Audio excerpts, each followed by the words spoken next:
할렐루야. 이 시간 이스마엘이라 하라는 말씀의 제목으로 함께 은혜를 나누겠습니다. 하나님께서는 아브라함에게 환상 중에 임하셔서 세 가지 말씀을 주셨습니다. 첫 번째는 아브라함의 몸에서 날 사람이 상속자가 되게 하신다는 겁니다. 아브라함은 하나님의 약속의 말씀을 받았으나 아직까지 아들을 얻지 못하자 믿음 없는 말을 합니다. 하나님, 나의 몸종 엘리에셀을 나의 상속자로 삼겠습니다. 그때 하나님께서 무엇을 말씀하셨습니까? 아니다. 너의 몸에서 날 그 사람이 너의 상속자가 되게 하겠다. 하나님께서는 다시금 아브라함에게 내가 너에게 아들을 주겠다라는 약속의 말씀을 주셨습니다. 두 번째는 아브라함의 후손이 하늘의 물결처럼 많게 하신다는 겁니다. 하늘을 우러러온 무뼈를 바라보라. 너의 후손이 이와 같이 많게 하리라. 하나님께서는 이 말씀대로 정말 아브라함의 그 후손이 무뼈같이 많게 하셨습니다. 그 후손이 어떠한 후손입니까? 아브라함의 육신의 혈통에 의한 후손이 아니라 바로 아브라함의 믿음의 계보에 의한 후손이었습니다. 그래서 이것을 위해서 하나님께서는 독생자 예수 그리스도를 이 땅 안에 보내셨고 예수님을 통해 하나님의 구원이 이루어지게 하셔서 이제 온 세계와 열방을 향해 예수 그리스도를 믿음으로 구원받는 하나님의 자녀가 있게 하셨습니다. 그래서 지금 정말 얼마나 많은 사람들이 무별과 같이 예수 그리스도를 믿으며 따르고 있습니까? 정말 이처럼 하나님은 신실하신 분, 약속하신 바를 반드시 이루시는 하나님이심을 믿으시기를 소망합니다. 셋째로는 약속의 땅 가나안을 아브라함의 자손에게 주겠다라는 말씀이셨습니다. 또 이 약속의 말씀과 함께 장래에 일어날 일들에 대한 말씀도 주셨습니다. 너희 후손이 잠시 애굽으로 내려가서 약 400년간 종살이 하게 될 것이고 내가 다시 너희 자손을 그 억압에서 구원하여 약속의 땅 가나안으로 오게 할 것이다. 그리고 그 땅을 너희 후손에게 줄 것이다. 하나님께서는 이 약속의 말씀대로 이제 야곱의 때에 애굽으로 들어가게 하시고 그 땅에서 약 430년간 종살이 하다가 하나님께서 예비하신 지도자 모세를 통해 출애굽하게 하시고 광야 40년 생활을 통하여 이제 예비된 믿음의 후손들 그 광야 2세대들이 요수아와 함께 요단강을 건너 가나안을 정복하게 하신 줄 믿습니다. 이처럼 하나님께서는 단순히 아브라함에게 내가 앞으로 이렇게 너에게 너의 후손들에게 이러한 은혜를 줄 것이야. 너에게 이러한 일들을 이룰 것이야. 그냥 말로서 끝나는 것이 아니라 언약의 하나님이시 신실하신 하나님이시기에 약속하신 바를 반드시 이루시는 분이심을 믿으시길 소망합니다.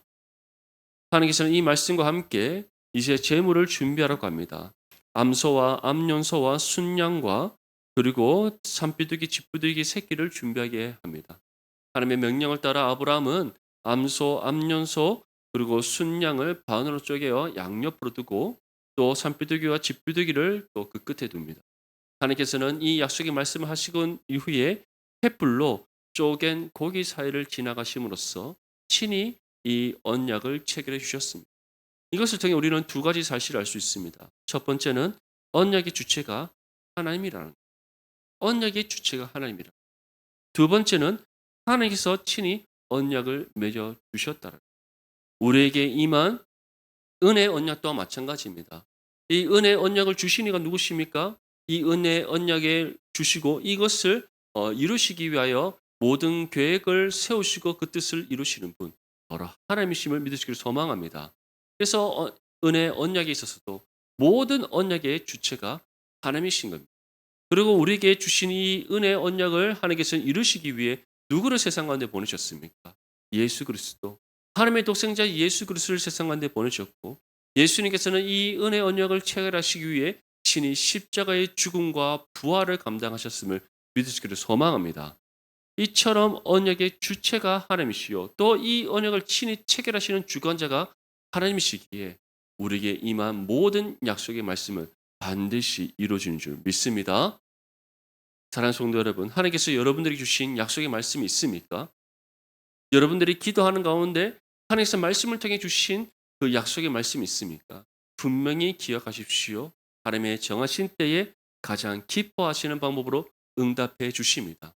그렇게 우리는 믿음으로 인내해야 합니다. 성급하게 내가 원하는 때에 응답이 이루어지지 않는다고 해서 이것은 하나님의 약속의 말씀이 아니야. 하나님의 응답이 아니야. 그렇게 생각해서는 안 됩니다. 응답의 때가 더디 온다 할지라도, 아직까지 그 응답의 때가 나의 삶 가운데 이루어지지 않았다 할지라도 하나님께서 나의 기도 가운데 말씀을 통해 주신 약속의 말씀이라면 반드시 이루어집니다. 그리고 하나님께서 정하신 때에 이루어지는 그 응답이 가장 복된 응답이라는 사실을 믿기를 소망합니다. 이처럼 하나님께서는 아브라함에게 이와 같이 언약을 약속의 말씀을 주시고 친히 언약을 체결해 주셨습니다. 그런데 오늘 본문 말씀을 보면 한 가지 문제가 생깁니다. 바로 아브라함의 아내 사레가 아들을 낳지 못하자 그 마음이 불안하고 또 그 마음이 갈급하여 아브라함에게 다음과 같이 요청했던 겁니다. 우리 본문 1절과 2절 말씀 함께 읽겠습니다. 시작.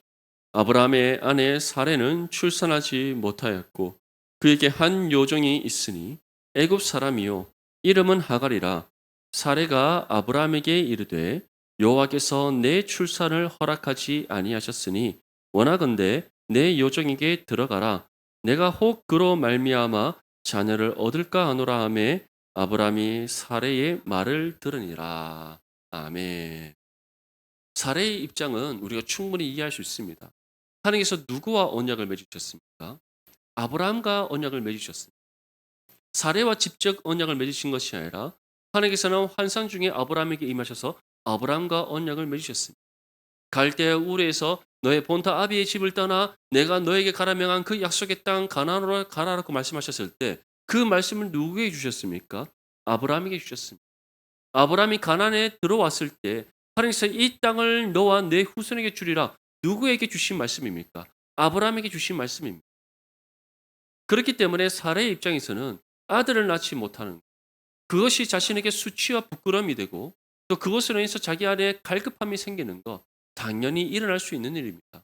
그렇게 사라에는 하나님께서 나에게 아들을 주시지 않는구나. 나는 아들을 낳을 수 없는 여인이구나. 그런 생각으로 아브라함에게 나의 몸종 하갈과 동침하여 아들을 낳아라. 이 말 할 수 있습니다. 하지만 하나님의 약속의 말씀은 여러 차례 받았고 이제는 하나님께서 친히 환상 중에 아브라함에게 임하셔서 이 언약을 맺어주신 하나님이십니다. 이 모든 것을 경험한 아브라함이라면 어떻게 반응해야 되겠습니까? 사례가 이러한 요청을 했을 때 아브라함은 어떠한 말을 하고 어떠한 결단을 하고 어떠한 반응을 해야 됩니까? 아니야.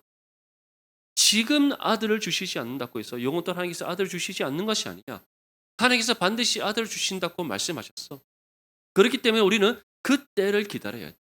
그 때가 언제일 줄 모르나 언제 어떻게 하나님께서 우리에게 아들을 주실지 모르나 반드시 주신다고 말씀하셨고 내 몸에서 나는 그 사람이 상속자가 되고 그 씨를 통하여 하나님께서는 무별같이 나의 후손이 많게 하신다고 말씀하셨어.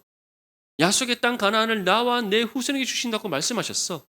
그렇기 때문에 우리는 그 응답의 때를 기다려야 돼라는 그 말을 아브라함이 했어야 합니다. 그런데 아브라함이 어떻게 합니까? 아브라함이 누구의 말을 들었더라? 사레의 말을.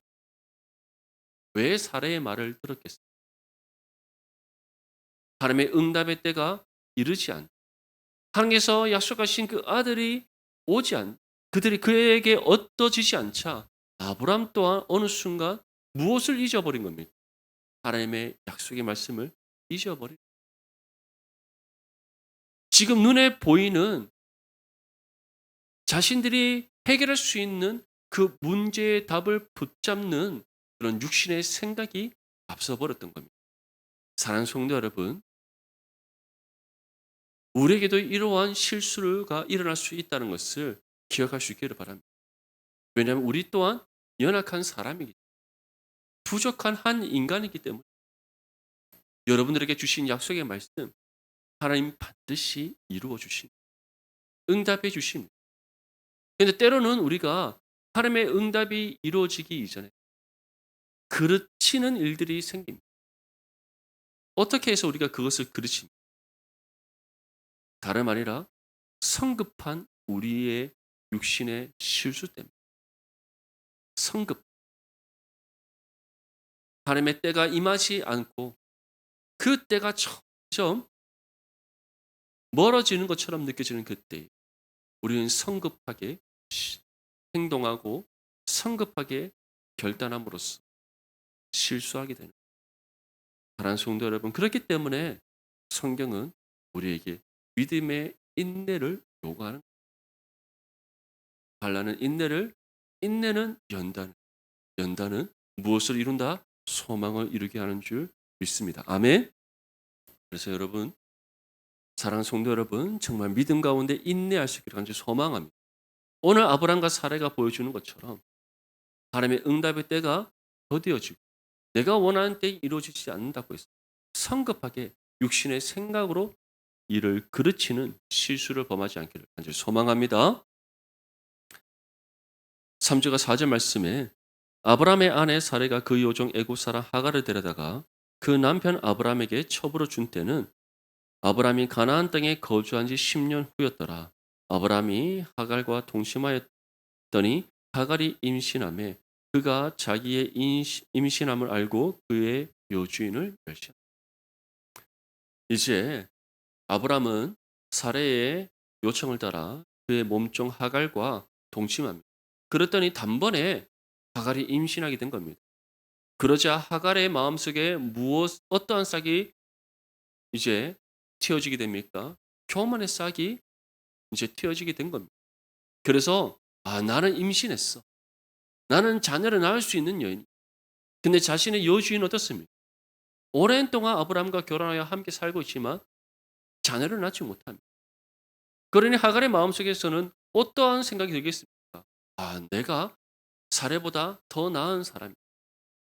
내가 아들만 낳으면 이제 나의 여주인 사례와 나의 위치가 바뀌어질 수 있다. 그런 생각이 들지 않겠습니까? 그래서 하갈은 자신의 여주인 업신여깁니다. 업신여기뿐만 아니라 이제 더 나은 것은 그 여주인의 자리를 넘보기 시작하는 겁니다. 이러한 문제는 결국 누구로 인해 벌어진 겁니다. 하갈의 문제의 근원입니까? 아닙니다. 하나님의 약속의 말씀을 끝까지 신뢰하지 못하고 육신의 생각에 앞섬으로써 이를 그르치는 실수를 범한 아브라함과 사레에게 그 문제의 근원이 거기에 있는 겁니다.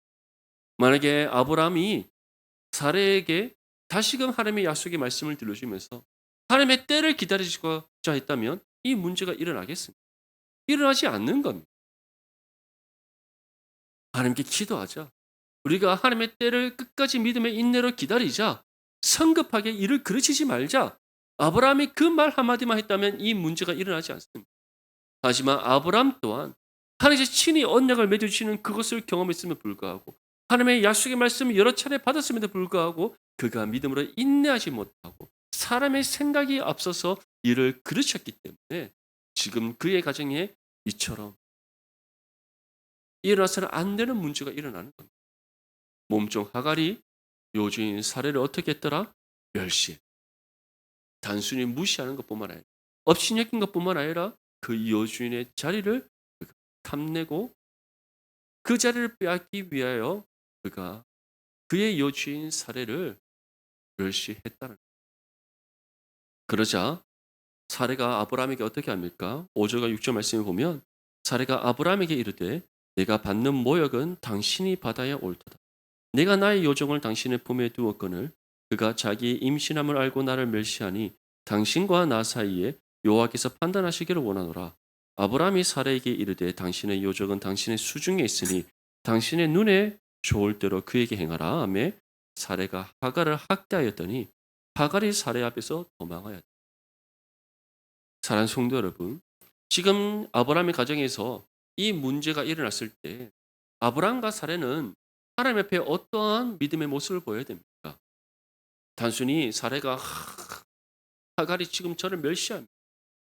이 몸종이 지금까지 받은 은혜는 생각지도 못한 채 저를 이렇게 멸시합니다. 막 이런 말이 나와야 되겠습니까? 아니면은 하나님 저희가 하나님 앞에 실수했습니다. 하나님 앞에 우리가 일을 그르셨습니다. 하나님의 때를 우리가 기다리지 않음으로써 인내하지 않음으로써 성급하게 우리의 생각을 앞세워 일을 진행함으로써 이러한 문제가 일어났습니다. 하나님 용서해 주시옵소서. 회개함이 마땅합니다. 당연히 그들의 실수와 잘못을 인정하며 하나님께 회개해야 합니다. 그런데 지금 어떠한 일이 일어나고 있습니까? 사례는 누구를 원망합니까? 아브라함을 원망합니다. 아브라함은 어떻게 합니까? 모든 책임을 사례에게 떠맡깁니다. 너에게 내가 모든 권한을 줄 테니까 네가 알아서 해결해라. 나는 모르겠다. 사례와 아브라함 두 사람 다 믿음 없는 모습을 보여주고 있습니다. 사랑하는 성도 여러분, 우리에게는 이러한 모습이 없습니까? 우리가 실수하고 그르침으로써 하나님의 응답의 때를 기다리지 않고 육신의 생각을 앞세워 우리가 잘못된 선택과 결정을 하여 이를 그르침으로써 우리가 고난을 겪게 되었을 때 하나님 앞에 회개하는 것이 아니라 오히려 하나님을 원망하거나 다른 누군가를 탓하고 누군가에게 책임을 떠맡기는 그런 우리의 모습은 없습니다. 사랑하는 성도 여러분, 먼저는 하나님의 응답의 은혜가 임하는 그날까지 우리가 믿음으로 인내함이 있어야 돼요. 두 번째는 만약 우리가 성급하게 선택하고 결정하여 이를 그르치게 되었을 때, 또 그로 인해 우리에게 삶에 어떠한 문제가 일어나게 되었을 때, 고난이 찾아왔을 때 반드시 하나님께 우리의 모든 잘못을 회개하는 저와 여러분들이 되시기를 소망합니다. 회개할 때 이 문제를 바로잡아 주시는 분 누구십니까? 하나님이십니다. 회개할 때 다시 우리의 삶을 회복시켜 주시는 분 누구십니까? 하나님이십니다. 회개할 때 우리를 새롭게 변화시키시고 하나님께서 우리를 의의 길로 인도하시는 줄 믿습니다. 아멘. 아브라함과 사례처럼 네가 잘못이야. 아니야, 네가 잘못이야. 네가 알아서 책임져. 이런 믿음 없는 행동이 아니라 정말 우리의 실수와 잘못을 인정하고 하나님께 회개함으로써 하나님 뜻대로 다시금 한 걸음 한 걸음 내디디며 나아가는 저와 여러분들이 되시기를 소망합니다. 아브라함과 사례는 하나님 앞에 회개하지 않았고 인간적인 방법으로 이 문제를 해결하려고 합니다. 어떠한 방법입니까? 사례가 누구를 학대하였다? 하갈을 학대하였다. 학대했다는 것은 이 시에 그의 남편으로부터 자신의 몸종 하갈에 대한 모든 처분에 대한 권한을 받은 사례가 정말 악하게 괴롭혔다는 것을 뜻하는 겁니다. 분명히 기억하십시오. 모든 사람은 악합니다. 한 사람이 죄를 범하였을 때 모든 사람이 어떠한 신분을 얻게 됐습니까? 죄인이 되었습니다. 한 사람의 불순종으로 모든 사람이 죄인이 되었고 하나님의 영광에 이르지 못하게 됩니다. 그래서 모든 사람은 전적으로 타락하고 부패한 죄인이라는 것을 성경 우리에게 전합니다. 구원받은 우리 또한 마찬가지입니다. 우리는 여전히 썩고 부패하여 흙으로 돌아갈 육신의 몸을 입고 있습니다. 이 육신에는 죄성이 여전히 있습니다. 그렇기 때문에 우리가 하나님의 은혜가 고갈되어지고 하나님의 관계가 멀어지면 멀어질수록 우리는 육신의 생각이 앞서게 되고 육신의 본성에 이끌려 살아가게 됩니다. 그러할 때 우리는 옛 죄의 삶의 습관을 쫓아 살아가게 되고 하나님 보시기에 악을 행하는 삶이 된다는 것을 기억할 수 있기를 바랍니다. 그 모습을 지금 아브라함과 사례가 우리에게 보여주고 있는 겁니다. 어떻게 자신의 몸종을 학대할 수가 있습니까? 아브라함이 어떠한 사람입니까? 하나님의 약속의 말씀을 받은 사람이요. 하나님의 은혜와 복을 받고 있는 사람이요. 복의 근원이 될지라는 그 약속의 말씀을 받은 사람입니다. 또한 그러한 아브라함의 아내가 누구입니까? 사레이고 그 사레 또한 하나님을 믿고 섬기는 사람입니다. 그런데 자신들의 실수와 잘못으로 지금 이 문제가 일어났는데 오히려 하나님 앞에 회개하기보다 자신을 괴롭힌 몸종 하갈을 학대하였다. 학대했다는 것은 더 이상 아브라함의 장막에 거할 수 없도록 도망가 버리도록 심히 괴롭게 했음을 뜻하는. 결국 이 학대를 이기지 못한 하갈은 어떻게 합니까? 사례 앞에서 도망하였다. 사랑하는 성도 여러분, 아브라함과 사례처럼 하나님 앞에 회개하지 아니하고 육신의 생각으로 문제를 해결하는 그런 어리석고 미련한 삶이 되지 않기를 간절히 소망합니다. 우리의 실수와 잘못을 인정하고 하나님께 회개함으로써 하나님의 은혜 가운데 삶이 회복되어져 하나님의 뜻 가운데 모든 삶의 문제가 해결되어져 가는 저와 여러분들의 삶이 되시기를 소망합니다. 결국 육신의 생각을 앞세워서 육신의 본성에 이끌려 이 문제를 해결하고자 했기에 결국 하갈이 아브라함의 장막에서 떠나갑니다. 도망쳐 버립니다. 이 문제가 점점 더 악화되어지고 가고 있고 해결되어지는 것이 아니라 오히려 하갈이라는 한 여인이 심히 큰 상처를 받고 도망치게 되는 그런 문제의 악순환이 계속해서 우리가 지금 아브라함의 가정 속에서 일어나고 있습니다. 아브라함의 장막에서 도망간 하갈은 광야의 샘물 곁 술기샘 곁으로 이제 지나가고자 합니다. 그때 하나님께서는 누구를 보내서 하갈을 맞이하게 하십니까? 여호와의 사자를 보내서 하갈을 맞이하게 하십니다. 다시 말해 이 모든 상황을 지켜보고 계신 하나님께서 어떻게 보면은 피해자라고 할 수 있는 이 하갈을 위하여 술기샘 곁에 여호와의 사자를 보내어 하갈을 맞이하게. 그러고는 이제 이 여호와의 사자가 하갈에게 묻습니다. 어디로 가느냐? 그러자 하갈이 무엇이라고 답합니까? 자신의 여주인 사례를 피해 도망가고 있다라고 답합니다. 이 말을 들은 여호와의 사자가 여주인 사례에게 돌아가서 복종하라. 네가 아무리 너의 주인 아브라함과 동침하여 임신하였다 할지라도 너의 여주인 사례를 멸시한 것은 너에게도 잘못이 있다라는 거예요. 그러니 사례에게 돌아가서 너의 잘못을 인정하고 용서를 구하고 복종할 것을 여호와의 사자가 지금 하갈에게 말하고 있는 겁니다. 또 이와 함께 이제 하갈에게 약속의 말씀을 줍니다. 우리 본문 10절에서 12절까지 말씀 함께 읽겠습니다. 시작. 여호와의 사자가 또 그에게 이르되 내가 내 씨를 크게 번성하게 하여 그 수가 많아 셀 수 없게 하리라. 여호와의 사자가 또 그에게 이르되 내가 임신하였은즉 아들을 낳으리니 그 이름을 이스마엘이라 하라. 이는 여호와께서 내 고통을 들으셨음이니라. 그가 사람 중에 들나귀같이 되리니 그의 손이 모든 사람을 치겠고 모든 사람의 손이 그를 칠지며 그가 모든 형제와 대항에서 살리라 하리라. 아멘. 여호와의 사자가 무엇이라고 말합니까? 너에게 아들을 줄 것이다. 그 아들의 이름을 무엇이라 하라? 이스마엘이라 하라. 그 이스마엘의 이름의 뜻은 하나님이 들으셨다. 다시 말해 너의 고통의 신음의 소리를 하나님께서 들으셨다. 그래서 너에게 아들을 줄 것인데 그 아들의 이름을 무엇이라 하라? 이스마엘이라 하라라고 말씀하고 있습니다. 오늘 이 말씀을 보면 결국은 아브라함과 사레의 실수로 인하여서 그들의 몸종 하갈이 고통을 받게 되었습니다.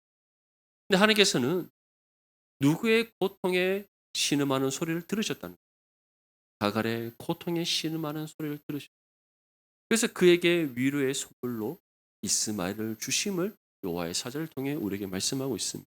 그래서 하갈은 이 은혜에 감사함으로 다음같이 답합니다. 13절과 14절 말씀 보면 하갈이 자기에게 이르신 여호와의 이름을 나를 살피시는 하나님이라 하였으니 이는 내가 어떻게 여기서 나를 살피시는 하나님을 배웠는고 함이라. 이러므로 그 샘을 브엘라 헤로이라 불렀으며 그것은 가데스와 베렛 사이에 있더라. 하갈은 다음같이 답합니다. 하나님께서 어떻게 하셨다? 나를 살피셨다. 나의 고통하고 신음하는 소리를 들으신 하나님께서 나를 살피시고 나에게 은혜를 베풀으셨다.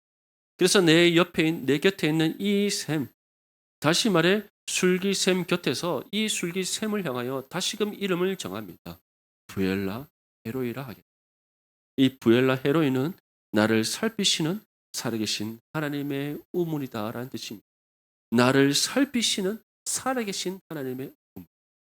사랑하는 성도 여러분, 이처럼 하나님께서는 우리의 삶을 살피시는 고통 중에 있는 우리의 신음하는 소리를 들으시고 응답하시는 하나님이십니다. 한번 생각해 보십시오. 아브라함과 사례도 얼마나 그 고통 가운데 신음하고 있겠습니까? 하나님께서 약속의 말씀을 주셨음에도 불구하고 아들을 낳지 못하고 있습니다. 이 고대 근동 지방이 특별히 정말 아브라함이 살아가고 있던 이 족장 시대에 아들이 없다라는 이것은 남편과 아내 모두에게 수치가 되는 문제요. 또 대를 이을 수 없다는 것은 이 족장 사이에서는 큰 문제인 거예요. 근데 아브라함과 사례는 점점 나이가 많아지고 있습니다. 아들을 낳기에 자녀를 생산하기에 점점 어려운 그런 때가 계속해서 지금 다가오고 있습니다. 그런 아브라함과 사례에게는 고통하는 그 신음의 소리가 없었겠습니까? 있었습니다. 또 그 모든 마음을 아시는 하나님이십니다. 그렇기 때문에 하나님께서는 여러 번 찾아가셔서 내가 너에게 상속자를 줄 것이다. 아들을 줄 것이고 그 아들이 너에게 상속자가 되게 할 것이다. 또한 그에 대한 확증으로 언약까지 체결해 주시는 은혜를 베풀어 주셨습니다. 그런데 아브라함과 사레가 어떻게 했습니까? 하나님의 때를 기다리지 못하고 성급하게 일을 그르치 못해서 지금 이 문제가 일어나게 되었다. 아브라함과 사레의 그 실수와 잘못, 이제는 하갈이 고통받게 되었다. 그 하갈에게도 하나님께서는 어떠한 은혜를 베푸십니까? 고통 중에 심하는 하갈을 위로해 주시고 이스마엘이라 하는 그 아들을 주시겠다 약속의 말씀 주시는 은혜를 베풀어 주셨습니다. 사랑하는 성도 여러분, 우리가 약속의 말씀 붙잡고 기도하는데 하나님의 응답의 때가 우리 가운데 임하지 않는다고 했습니다. 성급하게 이를 그르치는 죄를 범하지 않기를 바랍니다. 고통하는 중에 신음하는 우리의 그 소리를 들으시는 하나님이십니다. 우리를 살피시는 하나님이십니다. 우리를 위로하시고 반드시 응답해 주시는 하나님이십니다. 그 하나님을 온전히 믿고 신뢰하며 살아가는 저와 여러분들 되시기를 간절히 소망합니다. 우리 마지막으로 15절과 16절 말씀 함께 읽겠습니다. 시작. 하갈이 아브라함의 아들을 낳음에 아브라함이 하갈이 낳은 그 아들을 이스마엘이라 하였더라. 하갈이 아브라함에게 이스마엘을 낳았을 때에 아브라함이 86세였더라. 아멘. 사랑하는 성도 여러분, 이처럼 하나님께서는 하갈에게 준 응답대로 아들 이스마엘을 낳게 하셨습니다. 고통 중에 신음하던 그 하갈의 마음을 살피신 하나님께서 응답의 약속의 말씀을 주실 뿐만 아니라 그것을 응답의 은혜의 결과로 그에게 주셨습니다. 하갈과 함께 하신 그 하나님께서 우리와 함께 하시는 하나님이신 믿을 수 있기를 간절히 소망합니다. 무엇보다 하나님은 언약의 하나님이십니다. 언약의 주체이시고 주관자이신 하나님께서는 우리에게 주신 약속의 말씀을 반드시 이루심을 믿을 수 있기를 소망합니다. 지금 당장 내가 원하는 때 이루어지지 않는다고 해서 응답이 아니다라고 하나님의 약속이 아니다라고 우리는 섣불리 생각해서는 안 됩니다. 우리는 믿음의 인내로 기도하며 기다림이 우리에게 필요하다는 사실을 기억하시고 정말 하나님께 더욱더 약속의 말씀을 붙잡고 기도함으로 믿음의 인내를 온전히 이루어 응답의 은혜 받는 저와 여러분들의 될 수 있기를 소망합니다. 무엇보다 고통 중에 신음하는 우리의 마음을 살피시는 하나님이십니다. 그 약속의 때가 이루어지기 전까지 얼마나 우리 마음에 고통이 있겠습니까? 그 믿음의 인내 가운데 얼마나 우리가 고통하며 신음하겠습니까? 하지만 그 모든 것을 다 살피시고 아시는 하나님이시고 그 가운데 우리를 위로하시고 끝까지 인내토록 하시는 하나님이심을 믿을 수 있을 소망합니다. 그렇게 우리는 하나님을 더욱더 믿고 신뢰하며 붙잡고 믿음의 인내를 온전히 이룸이 필요한 겁니다. 이 사실을 다시금 기억하며 하나님 정말 우리에게 주신 그 약속의 말씀이 이루어지는 때까지 믿음으로 인내할 수 있도록 우리에게 능력을 주시옵소서. 도움의 손길 우리를 붙잡아 주시옵소서. 이 믿음의 인내를 온전히 이루어 하나님의 그 약속의 응답을 받게 하여 주시옵소서. 이 기도를 날마다 드리고 끝까지 믿음의 인내를 이루어 하나님의 약속의 응답을 받는 저와 여러분들의 삶이 될 수 있기를 주님의 이름으로 축복합니다.